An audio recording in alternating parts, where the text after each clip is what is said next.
Welcome to the Weather Centre on Saturday, where sunny and hot weather is forecast over the western half of South Africa. We're expecting a few thundershowers over the eastern part of the Eastern Cape, with a mostly cloudy day and thundershowers for KwaZulu-Natal, and we're still keeping in that possibility of thundershowers over the far northeastern part of South Africa, but with partly cloudy and hot weather for Gauteng and the northwest.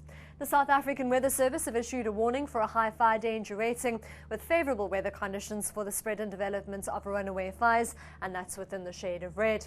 Here's our rainfall probability map for Saturday, with isolated thundershowers expected into KwaZulu-Natal, the eastern part of Limpopo and Mpumalanga, as well as a small portion of the Eastern Cape, with a slight possibility of thundershowers as we head further west, and then a dry forecast for the rest of the country.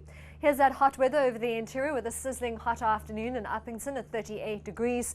We head into the mid-30s for Kimberley, Mahikeng and Pretoria. Polokwane and Bombela expecting a high of 33 degrees, with Graaff-Reinet and Vredendal expecting that same maximum temperature. We head into the mid-20s with a warm day for Port Elizabeth and East London, around 30 degrees along the KwaZulu-Natal coast, and we're expecting a warm day for George and Cape Town, both in the upper 20s. Good beach conditions are expected along the west coast, with a moderate southwesterly wind for Alexander Bay and Namaqualand, more of a west-northwesterly wind for Langebaan, with a small swell along the west coast of only 1 metre from the southwest. Good beach conditions are expected in the southwest, with a light to moderate west-northwesterly wind for Cape Town, more of a southwester for Hermanus and an easterly wind for Cape Agulhas. We're also expecting quite a small swell here of only 1.5 metres, and that comes from the south. Fresh winds are forecast along the south coast, so moderate beach conditions are expected here.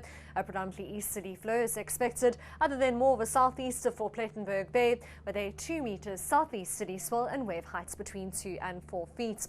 Moderate beach conditions are expected for East London with a dry day, but with a fresh east-northeasterly wind. We're expecting the possibility of rain from the Wild Coast through to Richards Bay, with a light southeaster for Richards Bay and more of an easterly wind for Durban. Along the east coast, we're also expecting a southeasterly swell, and that's of 1.5 metres. That's all from the Weather Centre for now. Have a wonderful Saturday.